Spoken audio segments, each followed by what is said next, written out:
Hello everyone, स्वागत है आप सभी का।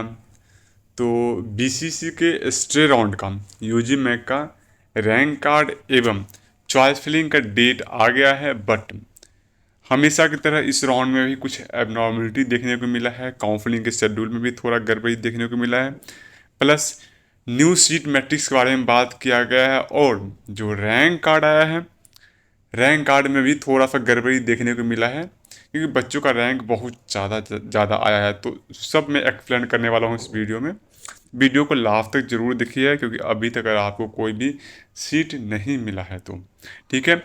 उससे पहले डिस्क्रिप्शन बॉक्स में टेलीग्राम चैनल का लिंक दिया गया है। अगर आप अभी तक उसको ज्वाइन नहीं किए हैं तो जाके ज्वाइन कर लीजिए, क्योंकि जो भी छोटी बड़ी अपडेट होती है सबसे पहले वहाँ पे इंफॉर्मेशन दी जाती है। ठीक है, तो चलिए सबसे पहले बात कर लेते हैं। रैंक कार्ड आ गया है, तो रैंक कार्ड आप सबसे पहले जाके बीसीसी वेबसाइट पे वहाँ जाके आप डाउनलोड सेक्शन में जाके आप डाउनलोड कर सकते हैं अपना रैंक। ठीक है, अब उस रैंक कार्ड में दो तरह के बच्चे हैं। एक बच्चे वो हैं जिनको अभी तक कोई सीट नहीं मिला, वो बच्चे को रैंक कार्ड में वहाँ पर उनको एलिजिबल लिख रहा है। ठीक है, उन्हीं बच्चों को सिर्फ सीट अलॉट होगा। दूसरा वो कैंडिडेट है जिनको अभी तक सीट मिल गया था, कहीं ना कहीं सीट ले लिए हैं, या फिर सीट मिल भी गया था सीट नहीं लिए हैं, तो उनको रैंक कार्ड तो जारी कर दिया गया है, बट उनको अनएलिजिबल रैंक कार्ड में लिखा हुआ आ रहा है, तो उनको सीट अलॉट नहीं होगा। और यहीं पे बीसीसी ने बहुत बड़ी गलती की है। गलती की क्या की है वो मैं आप लोग को आगे बताऊंगा। उससे पहले थोड़ा सा शेड्यूल के ऊपर में देख लेते हैं। ठीक है, शेड्यूल ये है कि सीट मैट्रिक्स तो आज आ गया है 11 तारीख को। उसके बाद अपडेटेड सीट मैट्रिक्स वेबसाइट पे आएगा 12 तारीख को। अब ये अपडेटेड सीट मैट्रिक्स क्या है, इसके बारे में काफ़ी बच्चे कंफ्यूज हो रहे हैं कि क्या अब गवर्नमेंट एमबीबीएस या प्राइवेट एमबीबीएस की सीट क्या डिक्रीज हो सकता है, जो सीट आया है वो भी गायब हो सकता है। तो देखिए, ऐसा बिल्कुल नहीं है। जितने भी सीट आई है उतना तो आपका कन्फर्म है कि वो सीट तो खाली है, उस पर किसी ने एडमिशन नहीं लिया, वो सीट खाली है। इसके बाद जो न्यू सीट मैट्रिक्स आया है, हो सकता है कुछ फ्रेश सीट उसमें ऐड हुए हैं, कुछ न्यू सीट ऐड हुए हों। गवर्नमेंट मेडिकल कॉलेज में हो सकता है कि सीट बढ़ भी सकता है, या मैक्सिमम चांस है कि गवर्नमेंट में एमबीबीएस में आपका सीट जितना पहले था उतना ही रहेगा। डिक्रीज तो नहीं होगा, हो सकता है इंक्रीज हो सकता है, लेकिन डिक्रीज तो बिल्कुल नहीं होने वाला है। ठीक है, और मैक्सिमम चांस है गवर्नमेंट में उतना ही रहने वाला है। बट प्राइवेट में ये रिवाइज सीट मैट्रिक्स क्यों आ रहा है, इसलिए आ रहा है कि मैं बता रहा हूँ। प्राइवेट में कुछ मेडिकल कॉलेज में मैंने बताया था कि सीट इंक्रीज होने वाला है, जैसे लॉर्ड बुद्धा हो गया। ठीक है, मैंने बताया था कि सीट इंक्रीज होने वाला है, बट सीट मैट्रिक्स आया था तो उसमें वो सीट नहीं ऐड किया गया था, क्योंकि एनएमसी ने अप्रूवल दे दिया है उन सारे मेडिकल कॉलेज को ऑलरेडी। ठीक है, बट बीसीसी बोर्ड ने अप्रूवल नहीं दिया। लेकिन ये रूल है कि जितने भी मेडिकल कॉलेज को एनएमसी अप्रूवल दे देती है, उनको स्टेट बोर्ड का ये कोई भी रूल नहीं है आज तक कि स्टेट बोर्ड उस चीज़ को रोक दे। तो मैक्सिमम चांस है कि जो सीट जो लॉर्ड बुद्धा का है या अदर कॉलेज के हैं जिनको एमएनसी ने अभी तक अप्रूवल दे दिया है, वो सीटें आपको आ सकती है। उनको बीसीसी बोर्ड अभी फिर से सीट मैट्रिक्स जारी करके उन सीट को मैक्सिमम चांस है कि लॉर्ड बुद्धा में 50 सीट आ सकता है। ये मैं बोला हूँ आ सकता है, 100% कन्फर्म इसलिए नहीं बोलूँगा क्योंकि बीसीसी बोर्ड है, यहाँ कुछ भी हो सकता है। एनएमसी ने अप्रूव कर दिया, इनको पहले ही जारी कर देना चाहिए था कि 50 सीट पर एडमिशन होगा, लेकिन नहीं किया। पता नहीं चल क्या रहा है। ठीक है, तो सीट मैट्रिक्स कल आएगा। प्राइवेट में भी सीट इंक्रीज ही होगा, डिक्रीज नहीं होगा। ठीक है, अब कितना डिक्रीज इंक्रीज होगा वो कल मालूम चल जाएगा।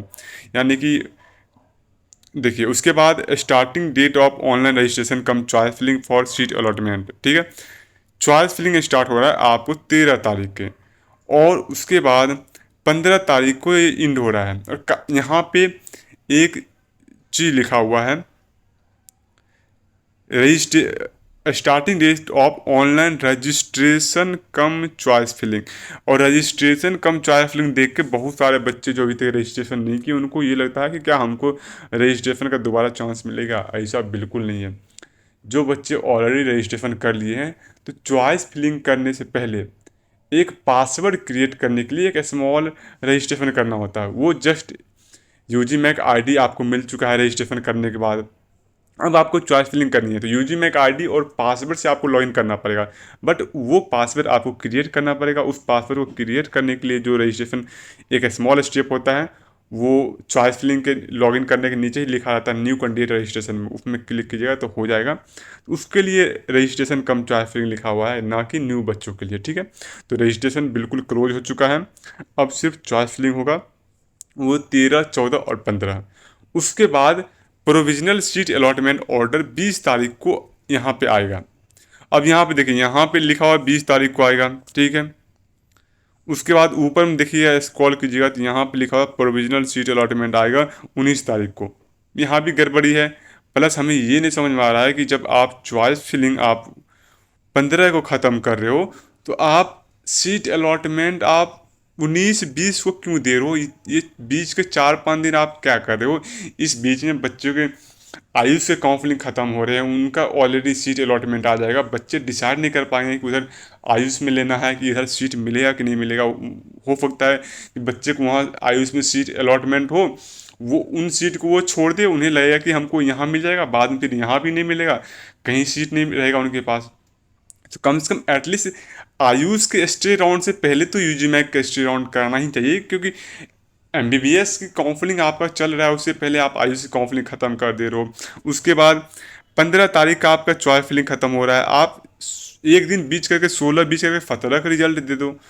तो बिहार पूरी की पूरी जानबूझ के इंटेंशनली काउंसलिंग इतना ज़्यादा डिले करवा रहा है ना कि मतलब स्टूडेंट के पास कोई ऑप्शन ही नहीं रहा है। मतलब यहाँ रहने के अलावा कोई ऑप्शन नहीं बचा है स्टूडेंट के पास, इतनी ज़्यादा मतलब ये काउंसलिंग में गड़बड़ी कर रहा है।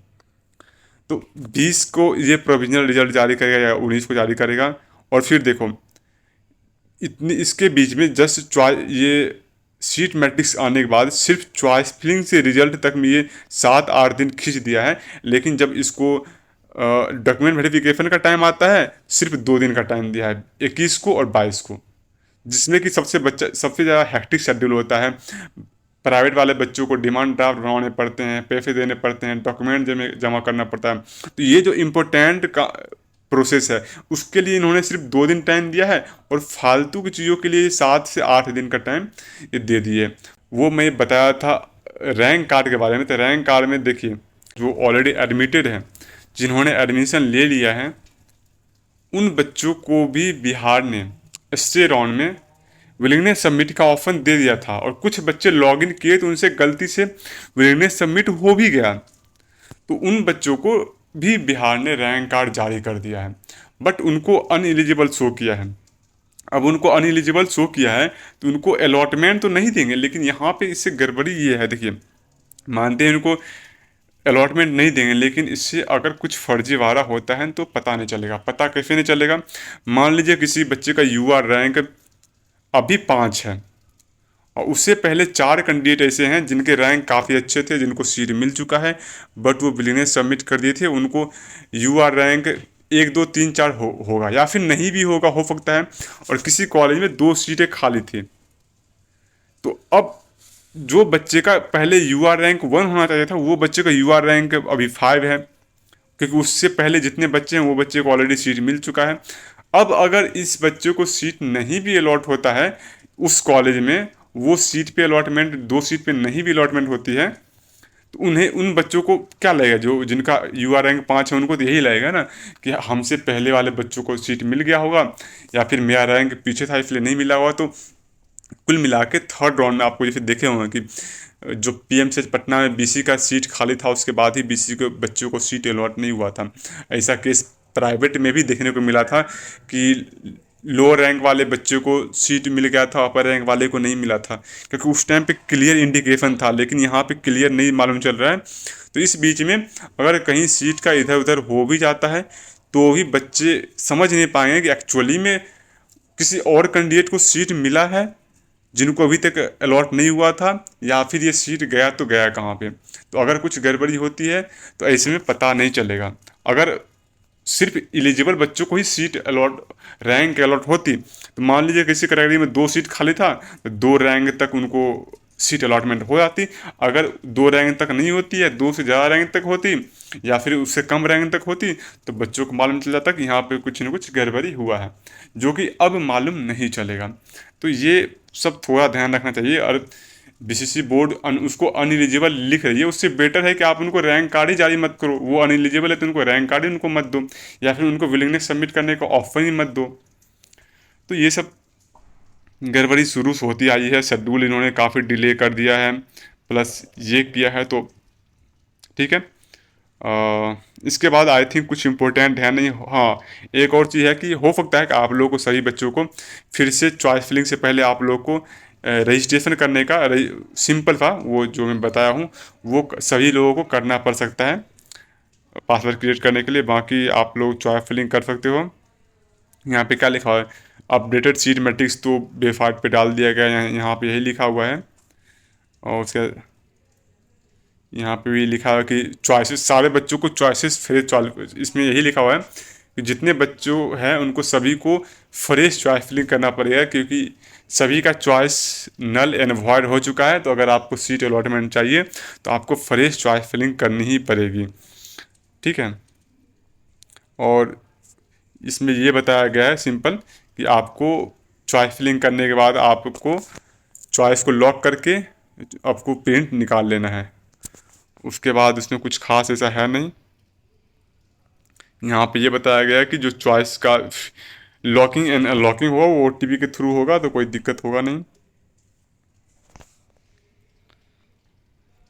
यहाँ पे ये बताया गया है, in case candidate is allotted seat in extra vacancy round counselling, he has to report physically at reporting centre for document verification, ठीक है। और उसके बाद the candidate who will be allotted in extra vacancy round will be treated as admitted candidate, and if does not take admission in allotted seat of extra vacancy round or their seat get cancelled due to any kind of discrepancy, their security amount will be forfeited and as will not be eligible for further round of counseling if conducted, and the allotted data will be shared with MCC। मतलब कि अगर किसी candidate को ST round में कोई seat allot होता है, मान लीजिए आपको अभी एसटी राउंड में कोई सीट अलॉट हुआ, बीडीएस का सीट अलॉट हुआ और आपको नहीं लेना है, तो आप अगर वो सीट को छोड़ते हैं तो आपका पहले तो सिक्योरिटी अमाउंट फॉरफिट हो जाएगा।